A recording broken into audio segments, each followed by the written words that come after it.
تو میں ایسے ہی کہہ دوں آپ پر جادو ہے تو آپ بلیو کر لیں گے؟ اسی کے لیے تو آپ کے پاس آئے ہیں۔ نہیں، میں تو بتاتا ہی نہیں ہوتا۔ یہی تو میری عادت ہے کہ میں کسی کو کوئی مرض بتاتا نہیں ہوں۔ میں اس کا اگر مجھے سمجھ آ جائے تو میں اس کا علاج کرتا ہوں، نہ آئے تو اس کو سلام کرتا ہوں کہ بھائی جاؤ۔ آپ کیا نہیں پتہ کیسے چلے؟ آپ کو پتہ چل گیا آج جادو ہے آپ پر، چلیں آپ کیا کریں گے؟ علاج کروائیں گے اس کا۔ کس سے علاج کرائیں گے؟ میں تو کرتا ہی نہیں علاج، میں تو اب پھونک مار دیں۔ لیکن گھر والوں آپ کو کہہ رہے ہیں، یہ آپ مجھے ایک چیز بتائیں، یہ جو آپ نے اپنا یہ سراپا بنایا ہو یہ کیوں ہے؟ بال بڑے کی بال بڑے کیے، کڑیاں وغیرہ جس کے ریبن لایا ہے، یہ کیا ہے یہ بتائیں۔ وہ بالوں کو سمیٹنے کے لیے نہیں پھر بھی یہ تو مشابہ بن گئی عورت کے ساتھ، تو نبی صلی اللہ علیہ وسلم نے فرمایا لعنت اس مردوں پر جو عورتوں جیسی مشابہت اختیار کرتے ہیں۔ اب تو جادو تو چھوٹی چیز ہے، لعنت بہت بڑی چیز ہے، وہ بھی جو نبی کرے پھر صلی اللہ علیہ وسلم۔ دیکھنا ایک چیز پر نبی علیہ السلام نے فرمایا ان مردوں پر لعنت، دو حدیثیں ہیں، جو عورتوں جیسی مشابہت اختیار کرتے ہیں، ان عورتوں پر لعنت جو مردوں جیسی مشابہت اختیار کرتے ہیں۔ پھر دوسری حدیث ہے ان مردوں پر لعنت جو عورتوں جیسا لباس پہنتے ہیں۔ تشبیہ اور چیز ہے، لباس اور چیز ہے۔ ان عورتوں پر لعنت جو مردوں جیسا لباس پہنتی ہیں، یہ دو چیزیں وضاحت ہیں۔ میرے بھائی اللہ ہمیں معاف فرمائے، ہر بندہ اپنا دشمن بنا ہوا ہے۔ جب وہ اپنے آپ کو سیف نہیں کر سکتا تو اپنے سے بڑا کیا دشمن نہیں ہوگا۔ اللہ نے قرآن میں فرمایا یہ شیطان تمہارا عدو مبین ہے، یہ تمہارا کھلا دشمن ہے، اور اس کے بچنے کے طریقے رسول اللہ صلی اللہ علیہ وسلم کے ذریعہ سے ہمیں بتا دیے گئے، یہاں تک کہ اس کی پیدائش سے پہلے ایک جنس نے دنیا میں آنا ہے، اس سے پہلے بھی رسول اللہ صلی اللہ علیہ وسلم نے تمہارے باپ کو تمہاری ماں کو گائیڈ کر دیا، اگر تم یہ عمل کرو گے تو جو تمہاری اولاد دنیا میں آنے والی ہے کبھی اس کو شیطان چھوئے گا نہیں۔ اس سے بڑی باخبری کیا ہوگی؟ اور وہ بھی کائنات کا سب سے سچا بندہ جس کو اللہ نے مقرر کیا صلی اللہ علیہ وسلم۔ تو امت کی بد نصیبی کیا ہے؟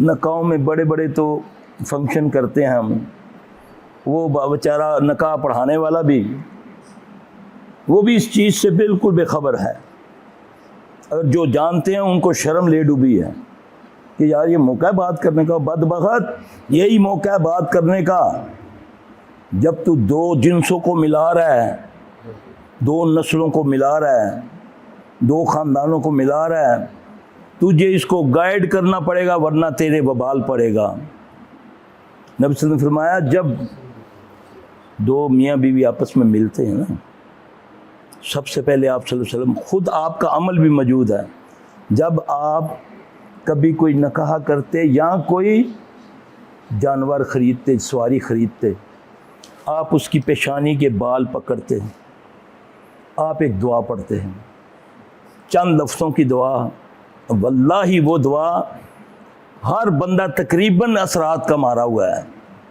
اور خاص کر آج کے دور میں قدم قدم پر شیاطین اثرات ہیں، میوزک کی صورت میں، غیبت کی صورت میں، جھوٹ کی صورت میں، حرام کی صورت میں، یہ چیزیں شیطان کو قوت دیتی ہیں۔ اب کوئی ہوگا جو بچہ ہوگا، ورنہ اس نے اس کو مس کیا، اللہ نے اس کو طاقت دی، یہ تمہارے جسم کے اندر اس طرح دوڑتا ہے جیسے خون گردش کرتا ہے، یہ محمد صلی اللہ علیہ وسلم نے فرمایا۔ اب یہ دعا جو ہے اللہم انی اسألک من خیر جبلتا ھذا الجبلتا، اس طرح کی آیت ہے، وخیر ما فیہ، فیہا نا فیہ فیہ ہے، یعنی کہ یہ دعا ہے چند لفظوں کی۔ یقین جانے اس دن جس دن اس نے بال پکڑ کے اپنی وائف کو یہ دعا پڑھی، پیچھے سے اس کو کوئی تکلیف اگر کوئی جناتی ہے یا اس کی بیوی کو ہے وہ ختم ہو جاتی ہے اس دعا کی برکت سے۔ اب یہ بھی کوئی نہیں، پھر جب روزانہ کی ضرورت جو میاں بیوی کا ملاپ ہوتا ہے اس کے صورت میں ایک دعا بتائی، اس پر گارنٹی فرمائی، آپ نے فرمایا جس نے اس دعا کو پڑھا شیطان پیچھے ہٹ جاتا ہے۔ شیطان سے مراد ابلیس نہیں، اس کی ذریت جن وہ پیچھے ہٹ جاتا ہے، اگر نہیں پڑھتا تو ساتھ اس کے وتی کرتا ہے بلکہ سبقت لے جاتا ہے۔ قرآن کی ایک آیت ہے جس میں وہ اللہ نے فرمایا کہ یہ تمہاری اولادوں اور تمہارے مال میں حصہ ڈالتا ہے۔ آپ نے فرمایا جس نے یہ دعا پڑھی پھر اللہ نے اس کو کسی اولاد سے نوازا، چاہے وہ بچہ ہے یا بچی ہے، جب تک وہ دنیا میں رہے گا کبھی اس کو شیطان چھوئے گا نہیں۔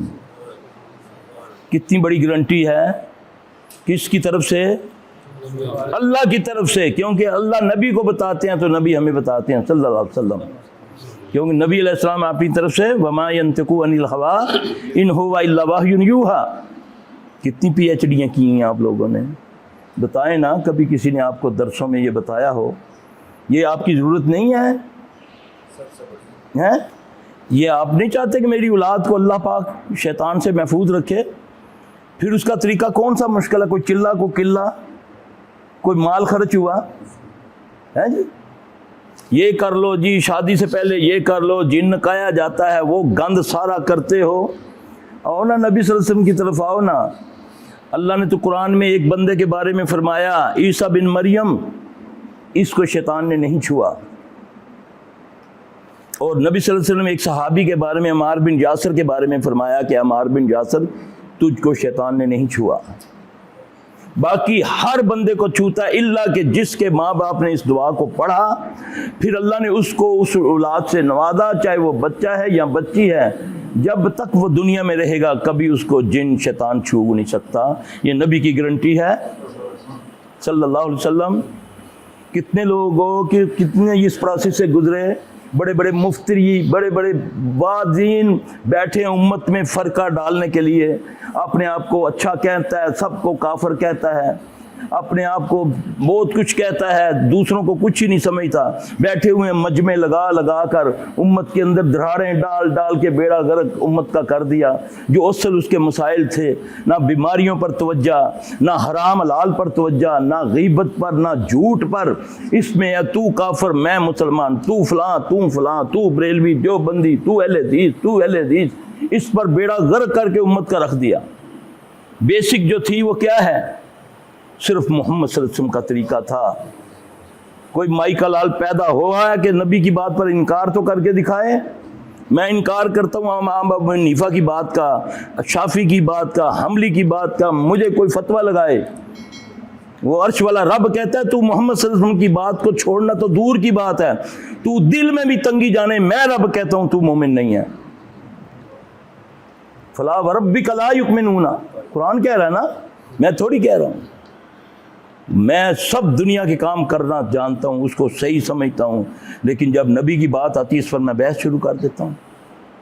مرد کو بولو بھائی اپنے ٹخنے ننگے رکھا کرو، بحث شروع کر دیتا ہے۔ اس کو پرسنالٹی یاد آئی، بات دیکھو کس بڑے کی ہے۔ تیری بیٹی تیری ماں کو نہیں بولا کہ وہ ٹخنے ننگے رکھے، جاؤ گھروں میں جا کر دیکھو بیٹیوں بہنوں کی شلواریں اوپر آ گئیں، تمہاری شلواریں تمہارے جوتوں کے اندر چلی گئیں۔ بات کس کی ہے؟ محمد صلی اللہ علیہ وسلم کی۔ جی جوتے اتار کے مدینہ میں گئے جی عمران صاحب، ہاں جی اتنا ادب کرتے ہیں، اور سنت کاٹ کے نالی میں پھینک کے جوتا پہن کے چلے۔ واہ واہ، یہ کیا ہے؟ بولو نا، اس کو کیا کہتے ہیں؟ سنت رسول۔ اس سے منہ خراب ہوتا ہے، یہاں کوڑ پڑتا ہے منہ کو۔ یہ سنت رسول بھی ہے، کاٹتا ہے اس کو نالی میں بھی پھینکتا ہے۔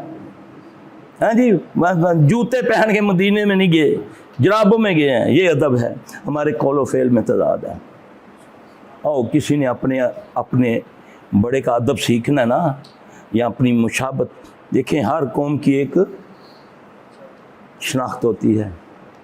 اللہ نے تمہیں کہا، اللہ نے کنتم خیر امتی اخرجت للناس، تم بہترین امت ہو۔ کون؟ کس کی امت؟ محمد صلی اللہ علیہ وسلم کی امت۔ تم تمام انسانوں سے منفرد ہو، اخرجت للناس۔ تمہارا کام کیا ہے؟ تأمرون بالمعروف وتنہون عن المنکر۔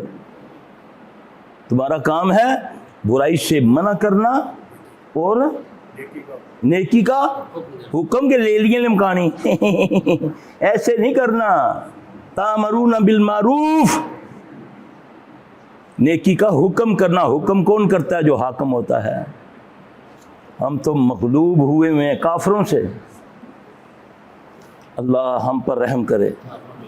یہ محمد صلی اللہ علیہ وسلم کی امت کا حال ہے. ہر وہ بات الٹ، ہر وہ بات جو نبی برتا رہے ہیں صلی اللہ علیہ وآلہ وسلم، اس کا الٹ کرتے ہیں. لوگ کیا کہیں گے؟ یار ان کیڑا وقت رہ گیا. ایک بدبخت کہتا ہے قرآن اس وقت کے لیے اترا ہے، آج اس پر عمل کرنا کہاں ضروری ہے. ایک بدبخت کہتا ہے کہ قربانی ایسے ہی ضائع کر رہے ہیں، کروڑوں اربوں مسلمان غریب ہیں، سارے ہی ان کو پیسے دے دیں. یہ تمہیں گمراہ کیا جا رہا ہے. تمہیں ہر اس چیز سے ہٹایا جا رہا ہے جس سے اللہ کی رحمتیں آتی ہیں.